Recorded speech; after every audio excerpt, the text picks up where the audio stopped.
The stench of ozone and burnt hair still clung to the air, mingling with the metallic tang of fear. Chancellor Alaric, his usually stoic face ashen, clutched the heavy parchment. His eyes darted nervously to the far corner of the chamber, where the ornate obsidian mask lay on a velvet cushion. It was said to possess the power to reveal truths, but the cost, as the royal physician had just demonstrated, was unimaginable. King Theron, once a beacon of wisdom and justice, now lay on the floor, a smoking husk, his skin seared black, his eyes wide and vacant. The court had witnessed his transformation from a revered monarch to a grotesque figure, a consequence of his insatiable desire for absolute knowledge. This horrifying revelation, kept hidden for centuries, changes everything historians believe about the dynasties of Viridia. The whispers of the obsidian mask, and the lengths the powerful went to control its secrets, have only now come to light through newly deciphered court chronicles and the rediscovery of Alaric's own hidden journal. King Theron's obsession with the obsidian mask began subtly, a scholarly curiosity about ancient artifacts. But it quickly spiraled into a desperate hunger for prophecy, a yearning to see beyond the veil of time, fueled by a series of devastating famines that plagued his kingdom. He believed the mask, passed down through generations of a forgotten priesthood, held the key to averting disaster.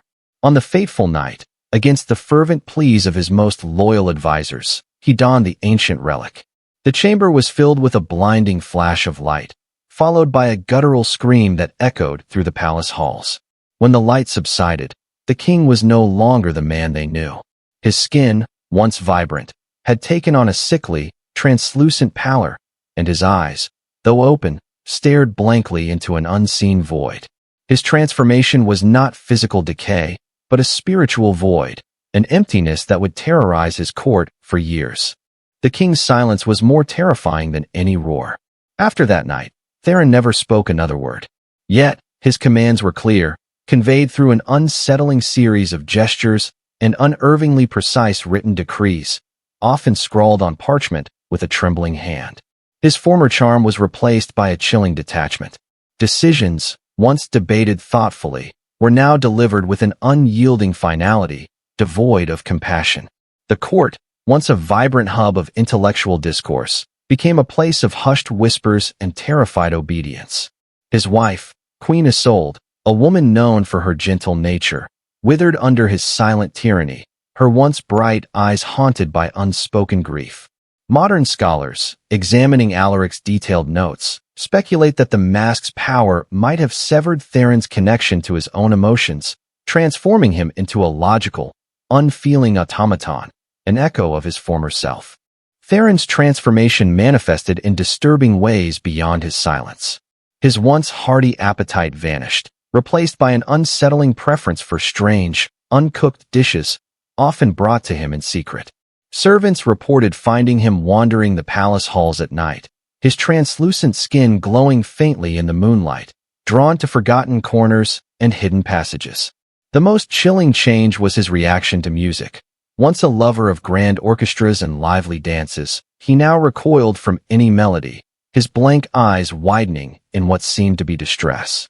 Court physicians, desperate to find a cure, recorded his symptoms in meticulous detail, describing a deep-seated spiritual malady rather than a physical illness. It was as if the mask had stripped away his very essence, leaving behind a shell that could no longer tolerate the vibrant expressions of human life. By the 5th year, Theron's physical appearance began to reflect his internal emptiness. He became unnaturally gaunt, his robes hanging loosely on his skeletal frame. Yet, he possessed an uncanny, almost supernatural, strength, often seen lifting objects far too heavy for his withered body. This paradox baffled his guards and attendants. The obsidian mask, though no longer worn, seemed to exert a palpable influence on him, a constant, unseen burden. He would spend hours in the royal library, not reading, but tracing his fingers over ancient texts, as if searching for something lost within their pages. Alaric's journal describes an incident where the king, without warning, shattered a heavy marble bust with his bare hands, his blank eyes showing no emotion, only an unnerving intensity. This disturbing display of power, coupled with his growing detachment, instilled a deep terror in the hearts of those around him. One day, while meticulously cleaning the obsidian mask, the royal chamberlain, a timid man named Alara, accidentally chipped a small shard from its edge. The immediate aftermath was unsettling. A faint, almost imperceptible tremor ran through the palace. Later that night, a profound and terrifying change overcame King Theron. For the first time in years, a flicker of emotion crossed his face, a fleeting expression of agony, followed by a silent, guttural scream that tore through the air, though no sound escaped his lips. His gaunt body convulsed, and he collapsed, trembling uncontrollably. This event, witnessed by a terrified Alara and recorded in Alaric's increasingly frantic journal, suggested that the mask and the king were linked in a way no one had previously understood. It was as if a part of Theron's imprisoned soul had briefly re-emerged, only to be crushed again.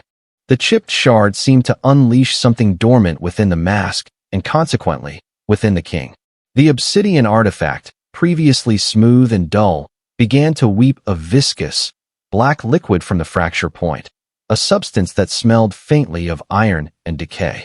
Theron, in turn, began to show signs of internal hemorrhaging, his once translucent skin now marred by dark, spreading bruises that appeared without cause. His attendants discovered him frequently touching the bleeding mask, as if drawn to it, his blank expression momentarily replaced by a strange, almost yearning fascination. Dr. Alaric, noting the parallels between the mask's weeping and the king's deterioration, concluded in his journal that the artifact was not merely influencing Theron, but slowly consuming his very life force, a macabre mirroring of the soul. As the mask continued to weep, Theron's condition worsened dramatically. His movements became erratic, his gaunt frame twitching uncontrollably. More disturbingly, he began to vocalize, but not with words. Instead, strange, fragmented sounds emerged from his lips, whispers of ancient languages, fragments of long-forgotten hymns, and the distant, mournful cries of what sounded like a dying beast. These unsettling vocalizations, accompanied by sudden bursts of uncharacteristic energy, terrified his remaining courtiers. He would occasionally stare at a specific spot in the distance, his blank eyes seemingly focused on an unseen presence, his lips forming silent, desperate pleas. Alaric's journal records his chilling hypothesis. The mask was not only draining Theron's life, but also acting as a conduit, allowing echoes of its past victims, or perhaps even the ancient entity it contained, to manifest through the king's decaying form. The climax of Theron's terrifying decline came during a royal procession. As his wheeled chair was being moved through the grand courtyard, the obsidian mask, kept prominently displayed on a nearby cart, suddenly shattered into 1,000 pieces. At that very instant, Theron's gaunt body spasmed violently. A grotesque transformation began.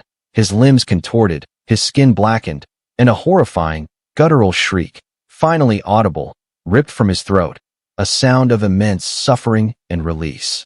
The courtiers screamed, scattering in panic. Alaric, witnessing the horrifying scene, described it as the moment the mask returned to the void, taking its host with it. This public, undeniable horror sealed the fate of the dynasty of VIII, its secrets now exposed through the king's final, agonizing demise. The horror of King Theron's death and the obsidian mask's destruction could not be contained. The court, led by a shaken Chancellor Alaric, immediately moved to cover up the grotesque truth. Official records claimed the king died peacefully in his sleep, a victim of a lingering illness. The shattered fragments of the mask were meticulously gathered and buried in an unmarked grave, its very existence erased from official history. But the terrifying spectacle had been witnessed by too many. Whispers of the king who turned to shadow spread like wildfire throughout VIII, undermining the legitimacy of the succeeding dynasty. Alaric, burdened by the secret, dedicated his remaining years to documenting the true events in his hidden journal, believing that one day, the truth would need to be known. His meticulous account, alongside the few surviving eyewitness testimonies, finally reveals the full, horrifying saga of King Theron and the obsidian mask, forever changing our understanding of VIII's royal past.